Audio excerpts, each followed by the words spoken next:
Good evening. My name is Chris Arnold, and on behalf of the Bob and Aleicia Woodrick Diversity Learning Center at Grand Rapids Community College, we're happy to have you here tonight as we conclude our 15th annual Diversity Lecture Series. And it's an honor to have Mr. Morris Dees and Mr. Bob Woodrick here with us this evening.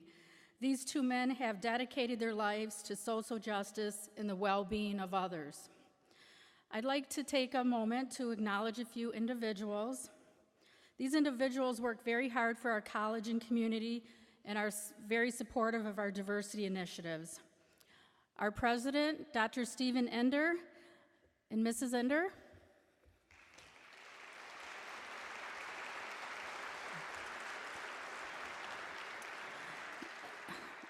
And our Board of Trustees, Ms. Margot Anderson, our board chair. Ms. Terry Hanlon. Ms. Ellen James. Dr. Mike Stearns. And Mr. Richard Verberg. Thank you so much for being here. And I'd also like to take a moment to acknowledge our generous sponsors. We could not have this wonderful diversity lecture series without our sponsors. Our champion sponsor is Steelcase. Diversity advocates include Warner, Norcross, and Judd. And our diversity partners include Amway, Davenport University, Fifth Third, Michigan Public Radio, SMG Management DeVos Place, Spectrum Health, and the Nokomis Foundation.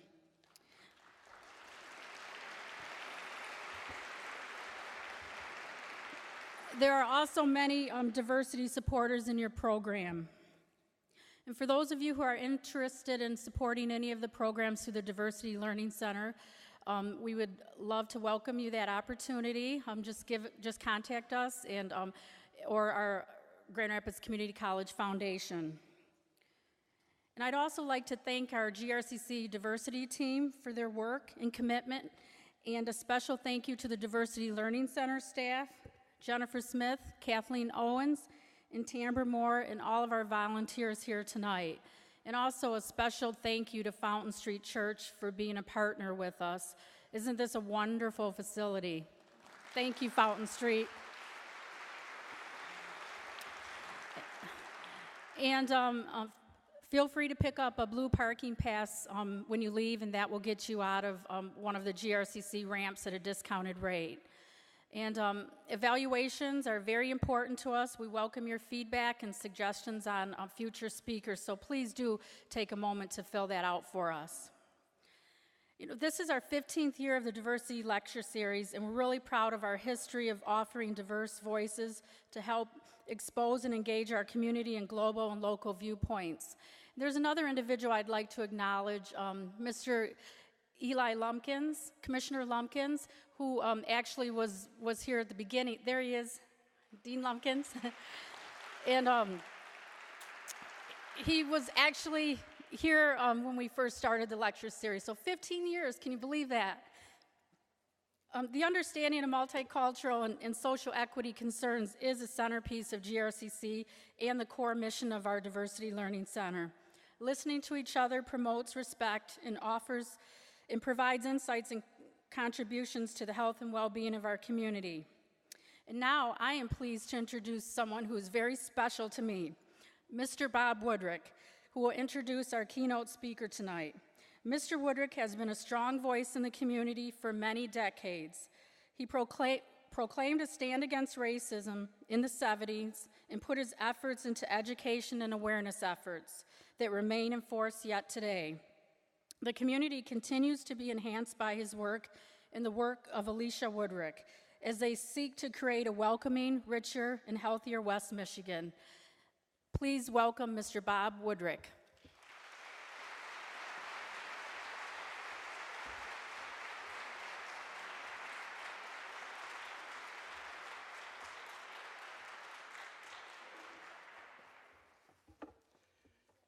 They asked if I would rather speak over there or here. And every time I've been in this church, I've always thought, wouldn't it be great to be up here at one time?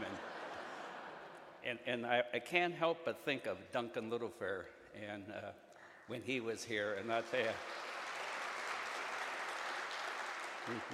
he was an outstanding individual, not only in his tremendous platform skills, but his message that he always brought was applied to any particular religion. It didn't make any difference.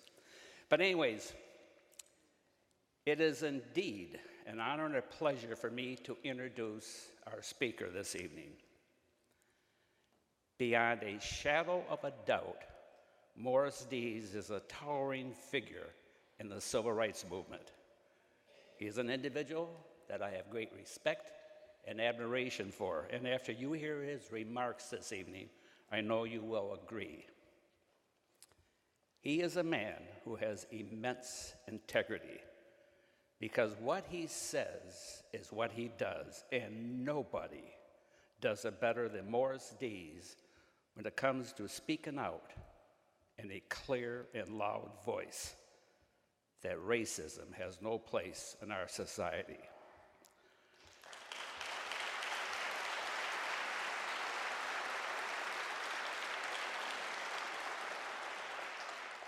Morris Dees is an extraordinary attorney whose sense of justice permeates his very being. He has spent the better part of his life fighting for people of color who have been economically, intellectually, and spiritually assaulted. One of his basic tenets is the belief that all God's children are worthy of respect and dignity. In 1971, Dees and his law partner, Joseph J. Levine, Jr., and civil rights activist Julian Bond founded the Southern Poverty Law Center. To this day, the Law Center has been a champion and a fighter for those who have been denied adequate defense because of their poverty. There have been numerous times when the Law Center prevented the death penalty from being imposed. They have made this without any compensation, and that is what makes the Southern Poverty Law Center in Morris Dees very special. Dees has the unique distinction of being #1 on many hate groups' hit lists. And Time magazine has stated that Morris Dees was the second most hated man in Alabama. Because of his geography and heritage, he knows only too well how deep the roots of racism and hate are in our society. He has strong feelings of compassion and empathy for individuals who are hated and discriminated against just because of the color of their skin. It is for all these reasons that Morris Dees is the towering figure in the civil rights movement. He knows only too well that there is no success in this life unless it is accompanied with a social conscience. Please join me in giving Morris Dees a warm community college welcome.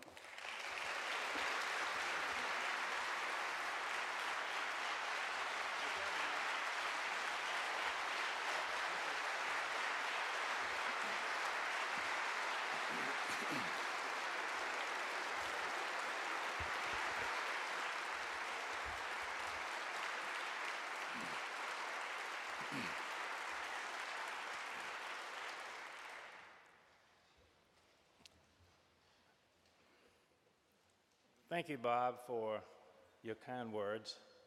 And thank you all for having me here. I accept those words of praise, not just for myself, but for the many, many people who've come and worked at the Law Center over the years, those many from this state, lawyers, educators, and others. In fact, one, Jocelyn Benson, who worked for us, is now running for Secretary of State. I wish her well.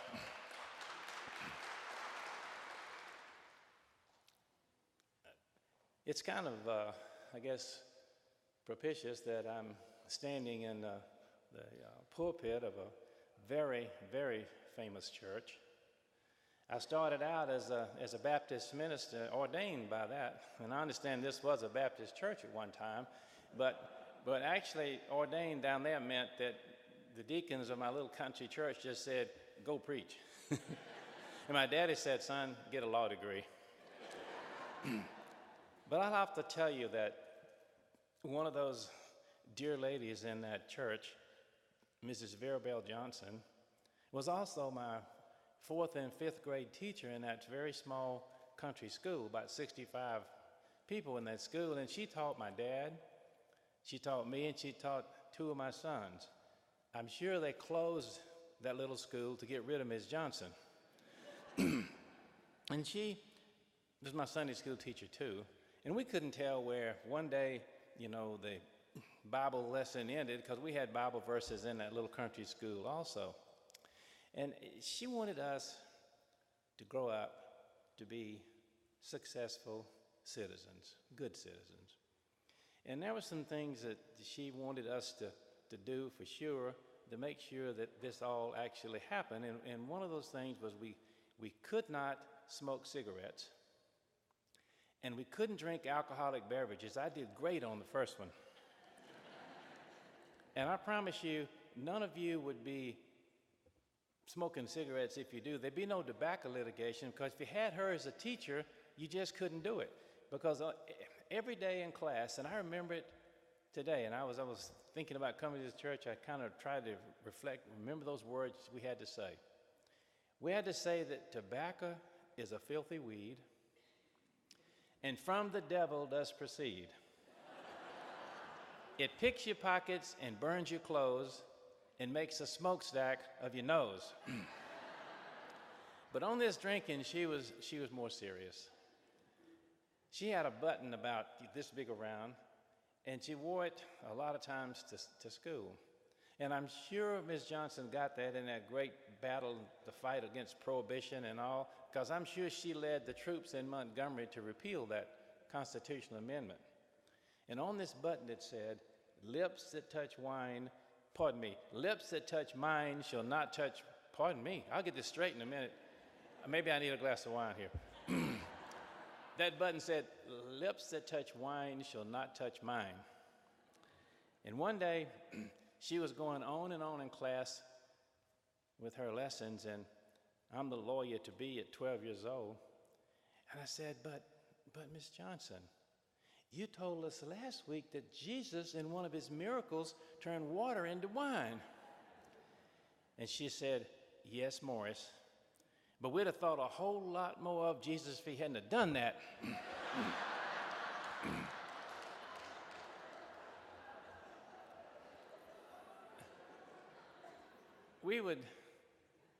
She'd take us out in front of that little school where they had the flag, and we put our hands on our hearts and we pledged allegiance as they raised the flag.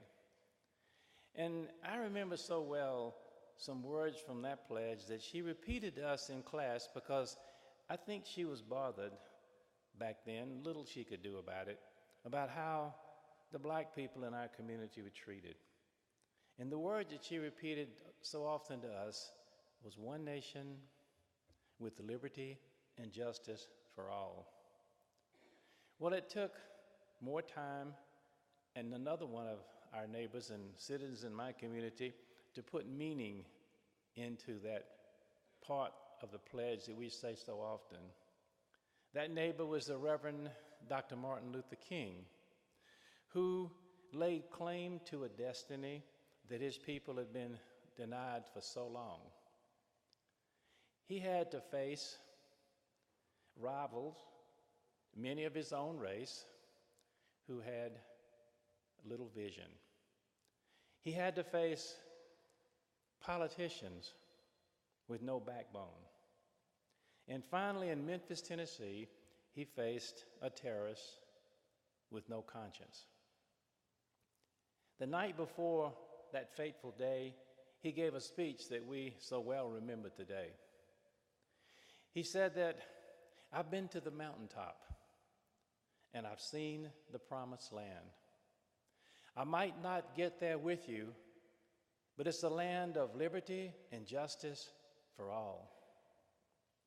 I think we know what Dr. King had reference to, the promised land. The Jews, the children of Israel, after having been held as slaves in Egypt, were let go, and they went from place to place, traveling and receiving awful treatment along the way until they finally came to the River Jordan. And as they stood on the banks of that river and looking over at the promised land, a land that they had been told would be theirs, their little group, the band of ex-slaves, had some concerns. They didn't just, get with it and get some boats and get across, because there was a big argument took place. Some of them said, look, let's don't go over there. We don't know those people. They're different. Their ways are different. And let's go back to Egypt, where we know we got a job and we know we can get fed. And others in the group says, no, let's go. This is our great opportunity. Well, you know what happened. They didn't cross that river then. They wandered 40 more years in the wilderness. Well, it's been about 40 years since the Reverend Dr. King left us.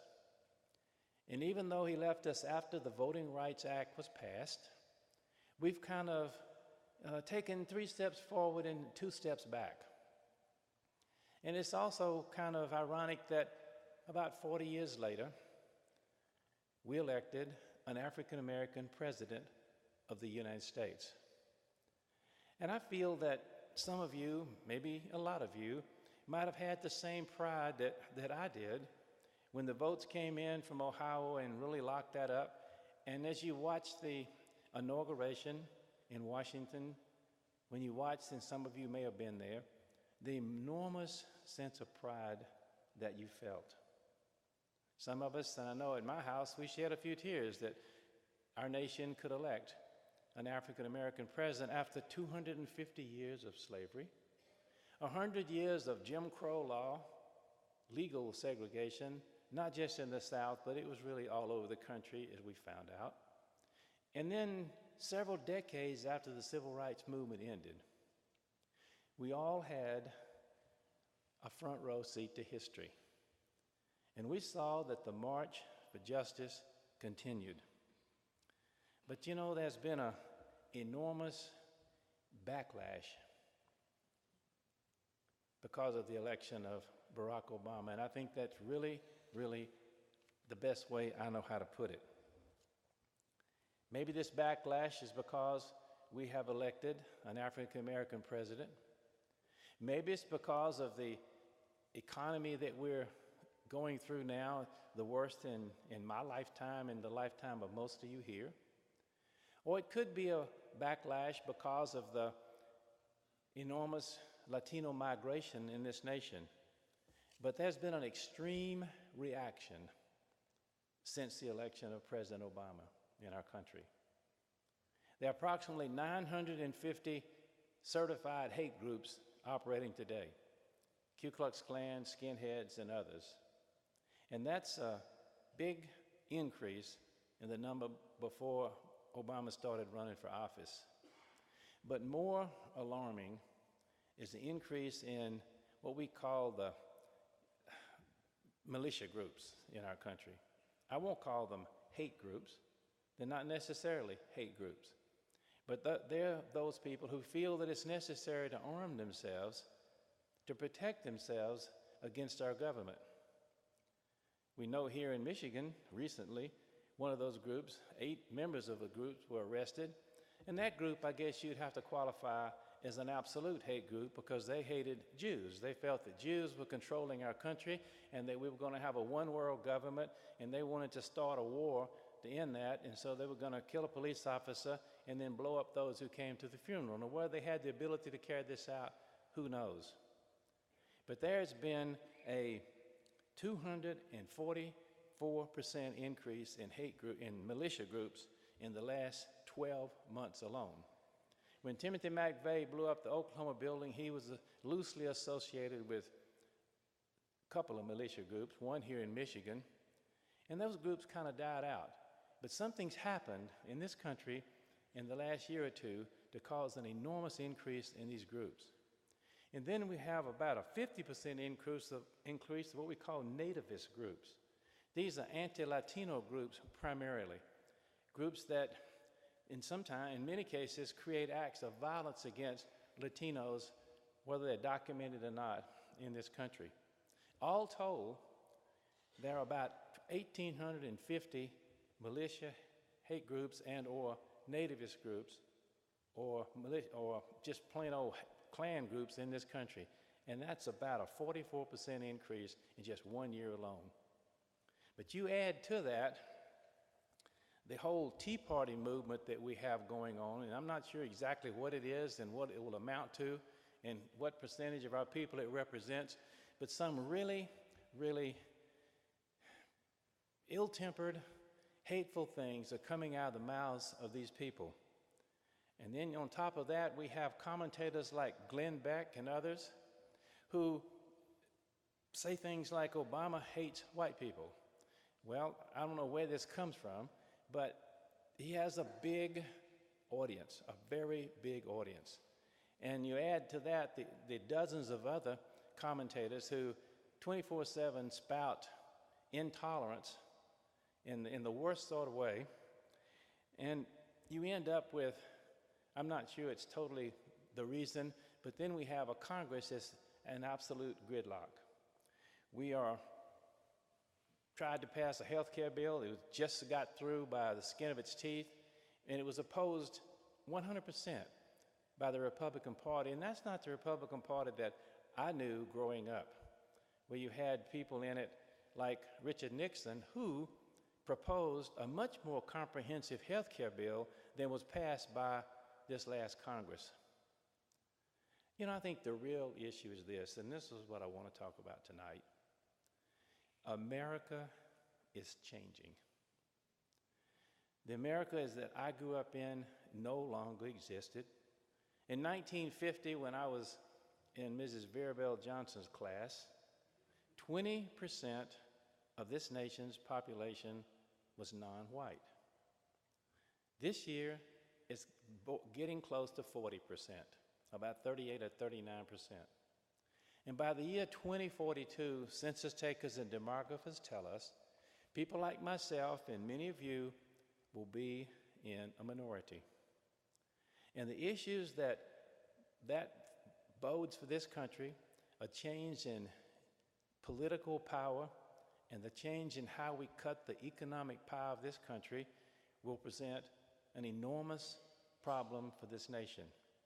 I think the health care bill is a precursor, a forerunner to those problems, because that bill really is a bill about how we're going to allocate scarce resources, and you might say in many ways it's a class issue. I grew up in a cotton farming community, small, and I really only knew two kinds of folks. I knew the black people that worked in the cotton fields, and the white farmers that owned the land that they worked for. My parents didn't own but a small piece of land when I finally got a teenager, so we were just not a whole lot different than the African Americans, except we had a whole lot more rights. And I picked cotton in the cotton fields alongside these people, and I got to know them pretty well. They came in our house, and I came in their house, and that didn't happen in most white folks' houses in Alabama the time that I grew up. But I didn't really have any clue about the diversity of this nation. I had no clue about why diversity was important, because I didn't know much of a truly diverse society until I had an opportunity to have a very personal experience in a case that I handled at the Southern Poverty Law Center with our other lawyers. I told this story earlier over at Steele case, and I had really forgotten about this story until one of the people there, who's a lawyer, said, "I remember you telling this story, and would you tell it again?" And I'll share it with you because because it was the first time that I had a chance to really truly understand the greatness of this nation because of the mix of people that we have. After the Vietnam War, about 500,000 Vietnamese people who fought on our side, refugees from communism, who might have been killed if they stayed behind or certainly harmed, were brought into this country by Catholic Relief Services and other groups, and they settled all over America. I'm sure some settled in this area. And about 50,000 of them settled down in the Portland, Oregon area. Some settled in Portland. I had a case in there involving them. But about 50,000 settled in the Galveston Bay, Houston, Texas area. And they did very well. They ended up having all kinds of businesses. And it wasn't long before these hardworking new people, new Americans they took over the 7-Eleven business, they took over the car wash business, grocery stores. They were very industrious. And about 50 of them decided that they wanted to go into the shrimping business, fishing. They had no money. The boats, there were 1,000 American fishing boats plying those waters, and they had big boats, $100,000 to $500,000 trawlers. But these Vietnamese, these 50 families, pooled their little resources together, and they bought old broken down boats for $3,000 to $5,000 each. Many sunk up to the waterline in shallow harbors. They raised these boats, they fixed them, they got the engines going, and they went out to fish. And it wasn't long before they were out fishing the American fishermen. And I don't guess there's any other way to put it, but the American fishermen became jealous. And so the American Fishermen Association went to the Texas legislature and said, we want you to pass a law to not allow these immigrants to have fishing licenses next season. And the Texas legislature said, no, we can't do that. This is America. This is a free enterprise country. Well, a group of American fishermen, about 75 or 80 of them, pretty hardcore, they turned to this country's oldest terrorist group. In fact, the oldest continuing terrorist group in the world, the Ku Klux Klan, the Texas Knights of the Ku Klux Klan, led by a man who had been a waist gunner in a helicopter in Vietnam, who was back now leading the Texas Knights of the Ku Klux Klan in its militia group, the Texas Emergency Reserve. Well, this man was so glad to have this honor bestowed on him. He had about a 40-foot cross raised down at Kemah, Texas, where Clear Creek Channel comes out into the Gulf, where he knew these boats were parked in various little harbors. And they lit this cross at night and burned it. The Klan had a boat. They trawled all up and down the harbor. It had AKIA written up at the top with a blood drop. AKIA, a Klansman I am. And they had a Vietnamese mock hanging from a yardarm on the boat, and they had the Klan uniforms on, and they had assault rifles in their hands. And that really frightened these Vietnamese. They thought about it and decided they would just put their boats up for sale. I got a call from a lawyer who represented them in real estate matters, and I went down with others from the Southern Poverty Law Center. And I remember walking up and down the dock in Kemah and Seabrook, Texas, with Nguyen Van Nam, the leader of the Vietnamese fishermen. And I remember these little boats just kind of tied up at the docks, kind of rocking in the water. You've seen these little tiny boats, and they had a little wheelhouse, and in the windows of these wheelhouses, they had little for sale signs, the same kind you'd find in a hardware store. And I talked to them about what we could do in court, that we could go to federal court using federal law, interference with trade and commerce and other laws, and we could get the federal court to issue an injunction. For you non-lawyers, that means an order of the court to not to do something. In other words, to the Americans, don't bother these people, and if the Klan or anybody bothered them, they'd go to prison for criminal contempt of court. Well, they agreed that they would go along with that lawsuit, and we had about 2 weeks before shrimping season opened. We worked hard, and about Monday before, I mean, it was on Sunday afternoon, I remember, before we got ready to go to court and present our case on Monday, and an emergency hearing, shrimping season was then a week away, I got a call at my hotel from Nguyen Van Nam saying, Mr. Dees, the Vietnamese leaders in the community want us to drop this lawsuit. They let the Klan have the fishing, but we think that if we bother them, they'll come after all of our businesses. So I said, Nam, do you think you could give me an opportunity to speak to your community leaders and your fishermen?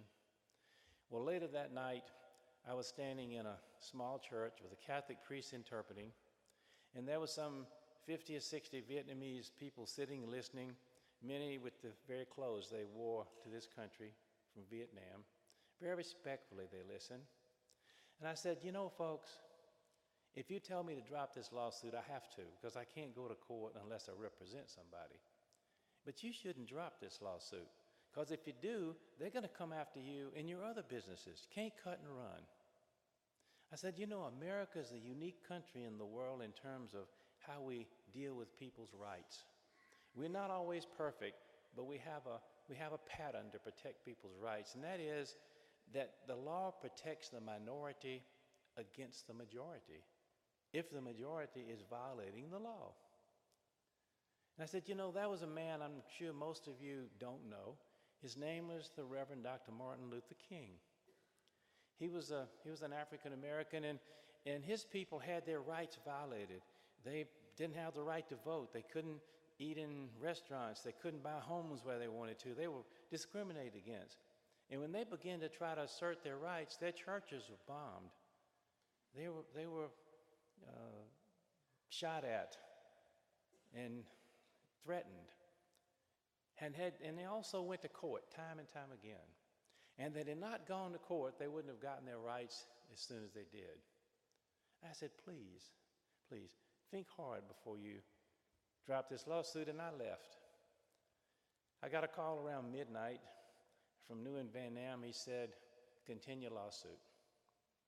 Well, we put on some good testimony. In fact, we had some American fishermen who had learned to know these Vietnamese and who got up on the witness stand in federal court and said the Klan threatened us if we didn't make them move their boats from our docks. And that was the very kind of testimony we needed, threats to interfere with commerce and trade.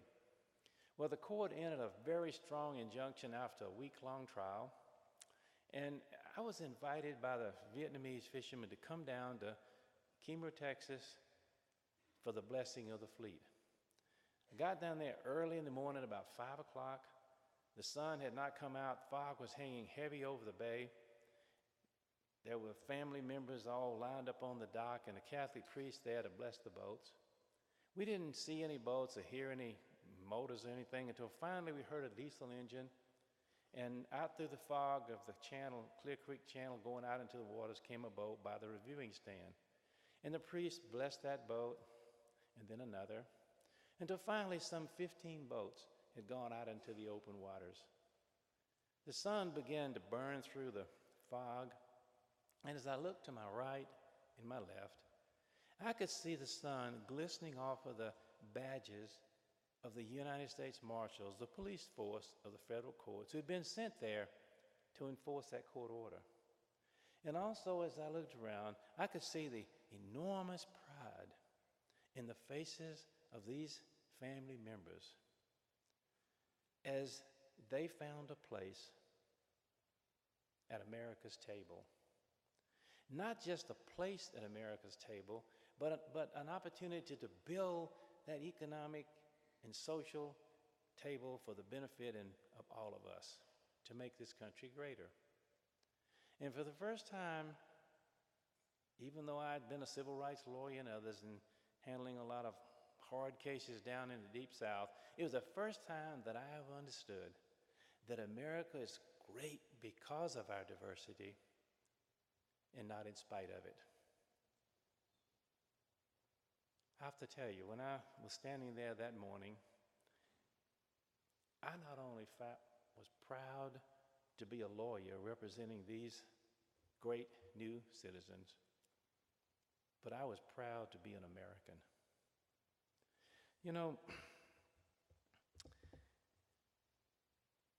We've had some dark days in the history of this country before. I remember during my time, I was only 3 years out of law school, and the Reverend Dr. Martin Luther King was 10 days out of the Birmingham jail. When Klansmen planted dynamite in the stairwell of the 16th Street Baptist Church, and 4 little Sunday school girls died that day because of the color of their skin.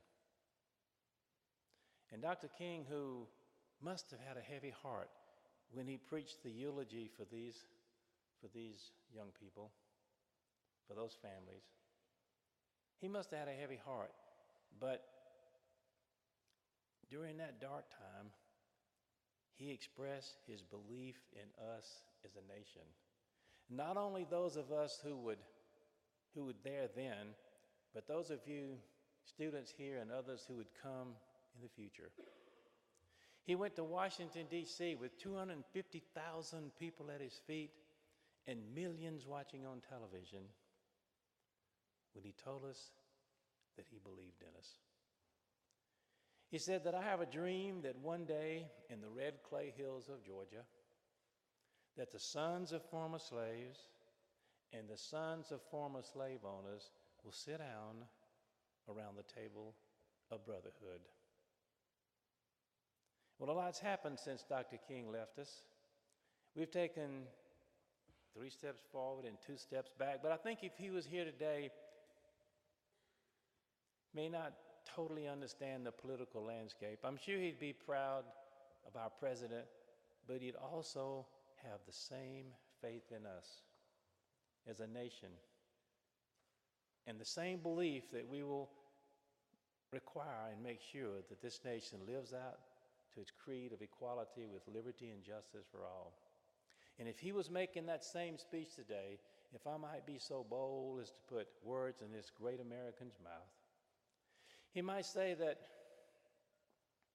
I have a dream that one day in the red clay hills of Georgia, and today he might add in the barrios, in the ghettos, on the reservations, and in the seats of economic and political power in this country, that the sons and daughters of former slaves and the sons and daughters of former slave owners, and today he might add the homeless, the poor, and maybe those without health insurance and the powerless, and those who control the keys to the economic and political power of this nation will sit down around the table of personhood and truly learn to love one another. During some of these dark times we've had in the last few years, we saw some horrible things happen. We saw James Byrd drugged to his death down in Texas by a couple of Klan types behind a pickup truck. We saw Matthew Shepard, a student, Wyoming, University of Wyoming, the age of many of you students here, taken out, beaten, tied to a fence in the desert where he died simply because of his sexual orientation. We saw an increase in hate crimes, and at the Law Center we thought, well, what can we do about this? It's one thing to take hate groups to court, and we've done it time and time again. When Klansmen were burning black churches, we put one Klan group out of business. When the Aryan Nations was causing trouble and plotting crimes and beating up people, we bankrupted the group time and time again. I have to tell you, you get a great charge, excitement out of doing this as a lawyer, but I think it's equally important not only to take hate to court, but to teach acceptance and tolerance in classroom. And we began to think, what can we do as an organization? And we sent people around the country just to try to take the temperature in this nation. We came to places in Memphis. We had Memphis and in Michigan and California and all over this country. And we found that all over this nation, people were saying that we're different than these people committing these hate crimes. They don't represent us. And we found people reaching out to victims of hatred and intolerance and saying, we feel your pain. We want you to be a part of us, and we want to be a part of you. And we heard this from church groups and synagogues and mosques, from school groups, police agencies, big towns, small towns, all over this country. There's a great reservoir of caring and love in this country. And I remember some of the stories that we heard were extremely touching. I remember one from Billings, Montana. There, a small town, not many minorities, not many Jewish people. And there, a Jewish family purchased his son a menorah, the candle holder, used during Hanukkah. And this little boy was so proud of his menorah, he put it on a table so that when he lit a candle each night of Hanukkah, it would be seen. And somebody saw it who didn't like it and threw a brick through the window. There was another man who didn't like what he saw either. He's a businessman, he wasn't Jewish. And he had a store, and he had on the marquee where he advertised the things he sold in his store, he took all the lettering down, and in their place he put, "Not in our town." And he organized all kinds of groups in the community, the newspaper, the police agencies, schools, and they had cardboard or paper menorahs made. And they had them placed in the window facing the street of almost every home in Billings in support of this little victim of this hate crime. And one night, this mother and dad was driving their little son around after supper so he could see what was going on. And as they drove up one street and down another, this little boy, face pressed up against the window of the car, he could see those menorahs backlit from the house lights inside. And he turned to his mother and said, "Mom, I didn't know so many Jews lived in Billings." And she said, "No, son, they're our friends." And I think therein lies the answer. When we build bridges across those divides that separate us in this country, that cause so much turmoil, so much political gridlock, so much hate crimes, things like the divide along the lines of class and economics, sexual orientation, color of skin, religion, so many other issues, that when we build bridges, it'll be because we learn to accept and appreciate and love one another. You know, I can understand how Dr. King had serious doubts about this nation at a time when 12 million of his people were denied the most fundamental basic rights that most of us had taken for granted. He had questions about whether this nation would continue as a democracy. And he told an old story. He told this story time and time again. I heard him tell this story in his speeches because I think he told this story as a warning to us. It was a story about another nation, a nation that no longer existed, a nation that started with great promise, but it strayed from its values. The year was 900 BC. These slaves from Egypt, these children of Israel, had wandered from place to place, and finally they did cross that River Jordan. And they built a great city called a city-state back then. People aren't sure exactly where that city was, but it was somewhere not far from the present site of Jerusalem, people think. And they built great walls around this city, and they had a big gate to protect it, and people on the inside became successful. They got nice building lots and built beautiful homes overlooking fertile valleys, and they had a school system, a banking system, a police, court system, very much like today. And they also had a big marketplace where people from all around brought their products in to sell. People from villages outside, and there was a farmer who came in early in the morning with his wagon laden with produce from his farm, and he waited on those big gates to open because he wanted a good spot to sell his products from in the marketplace. And as he waited there, he saw things that bothered him. He saw able-bodied men and women begging for a few grains from his wagon. And upon inquiry, he learned that, well, if you didn't belong to the right group in this city, you didn't get a good job or a job that paid you enough to support your family. And when this farmer got in the marketplace and he put his products out in the stall, he heard grumbling from the people that walked by. And he heard them complaining that, well, if you're not a member of the right group, sometimes you get arrested for something that the other group does and they don't get arrested for. And you don't always get fair treatment when you have a tribunal to go before to settle some civil dispute, unless you're a member of the right group. And this bothered this farmer because he knew the struggles of these people. He knew what they'd been through, and he knew the promise that they had when they set up this great city. He asked for an audience with the leaders. And they gave him this audience because he was a man of some means and good reputation in his community.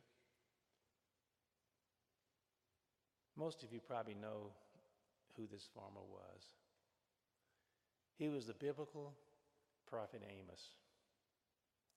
And Amos stood before that ancient tribunal, that ancient city father, so to speak, and he said, you know, folks, y'all got a good thing going here. But unless you're fair to all the people, you're not going to get to keep what you have and pass it down to future generations. It's going to be taken away from you. He said, you know, you got to be fair to all the people. And he spoke to them in the words that Dr. King spoke to us when he repeated that old story during a dark time in this nation's history. Amos said, look, people, don't be satisfied until justice rolls down like waters and righteousness like a mighty stream. You know, human rights begin close to home. In our schools, in our communities, and in our workplaces. And it's in these places that people seek equal and fair treatment. If they can't find equal and fair treatment in these places, then we as a nation will look in vain for progress in a larger world. And I feel confident that our country is in good hands with the young people in this nation today.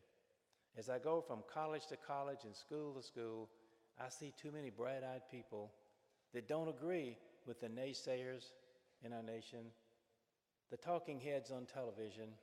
They're people that truly believe in this country. And for you students here tonight, one of you maybe, I'm not sure who it'll be, one of you or maybe somebody from your time, when people like myself and my age are no longer here, some of you are going to tell you a story. In some book or some way, you're going to tell your story. And I predict that it'll be a story about America's greatest generation. Because I know you will truly not be satisfied until justice does roll down like waters. Thank you very much. Thank you. Thank you. Thank you.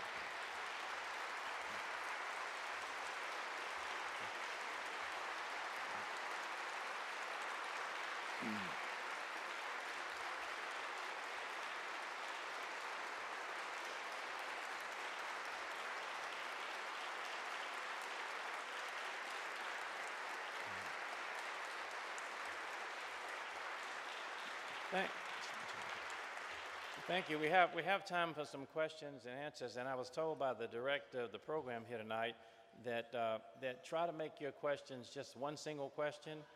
And I'm sure that many of you have important and comments and things to say. And you know, if you start that, I will not interrupt you because I'm a Southerner and we're real polite. But she'll be looking hard at you down there, right? And so, you know, if you do have a question, and I'll be glad to try to answer it. It can be about something that I ain't even discussed. It doesn't even matter. I understand that we have some people in the audience tonight who probably don't agree with anything I have to say. They're militia types, and you know, I'm glad you're here.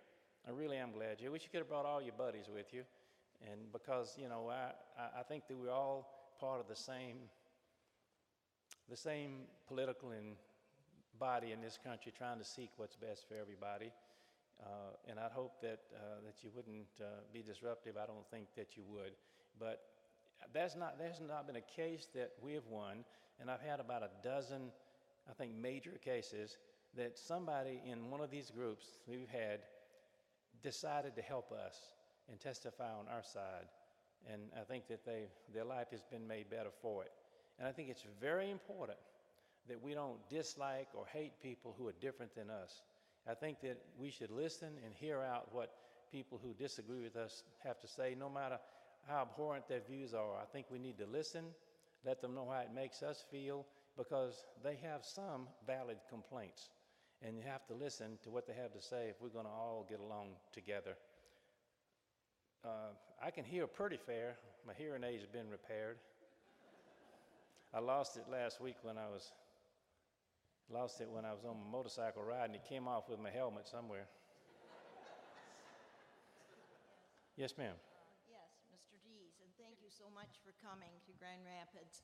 I think you maybe If you speak right into the microphone, everybody can hear you. I think you maybe already know that this is the city that Walter Bergman lived in for the last years of his life, and this is his church. And he was the one that this book is about, and I'd like to give you a copy because it's put out by ACLU, written by Dorothy Kaufman, a friend of theirs, and it's about the first Freedom Ride, where the buses were attacked and burnt, and he ended up in a wheelchair for the rest of his life. But I understand that it was his United States court case, that Supreme Court, that made it a policy and a law that the officials, the officers and so on, could not just stand by and let mobs attack and endanger peaceful activists. I haven't heard anything more about that, and it doesn't look like that is being applied regularly on television. So I'd like to know your comment on it. Well, if you leave that down there, thank you so much, and give it to the man right behind you there. That's fine. You know, let me say this. I think our law enforcement in this country is doing a great job. Witness the arrest of the people here in this state and others. You have a few bad apples in everything, but we're not dealing with the law enforcement agencies that we had when J. Edgar Hoover was head of the FBI, or when the Alabama State Troopers was controlled by George Wallace. We found all over this country that law enforcement work hard to make sure that people's rights are upheld. And I'm sure there's some racial prejudice and bias going on in this country, but all in all, we do seminars for police agencies all over America with our Intelligence Project. We probably speak to several thousand police officers a year. We have a magazine that goes to police agencies exclusively, about 70,000 copies going out, talking to them about issues of diversity and hate crimes and things of that nature. But thank you for your comment. Yes, sir. Good evening. I don't want to add a different tone to this very much, but I'd like to ask you if you're willing to comment, and nobody can really understand the depth of your commitment unless they understand the personal and professional security issues you've been through in your career. Are you willing to give us some examples of some of those? Well, thank you for your question. The question, I guess, for those who might not have heard it, that doing the type of work we have done has exposed us to some serious threats. Our building was burned in 1983 by a Klan leader who happened to have been the fire department chief in a small town, and and he got a couple of young Klansmen to burn our building. We caught them. There are 33 people in prison today or have been in prison. Some of them are out now. In fact, I get calls from several that have been in prison who tried to knock me off, and they're my best buddies now. Because they found out that they give me a whole lot of, credit for giving some advice while they had them locked up. They couldn't get their medicines or whatever. And so I ended up being their buddies. And I've taken them deer hunting on my farm since. One guy who was going to shoot me, and I carried him deer hunting a few years back. And, so we became buddies. I just think that, I don't worry too much about these threats. We have great security. Our building is 24/7. Everything I do is 24/7. You just kind of learn to take it. You can't say time out in the middle of the game, I guess I wish sometimes that the people who oppose us so much would take time to sit down and listen to us because, I think in America you have the right to form these hate groups. That's the First Amendment to the Constitution. In America you have the right to hate, but you don't have the right to step across that line and hurt people. And if these people really want to get their views across, there are a lot of ways to get them across instead of trying to kill a police officer and blow up the funeral procession.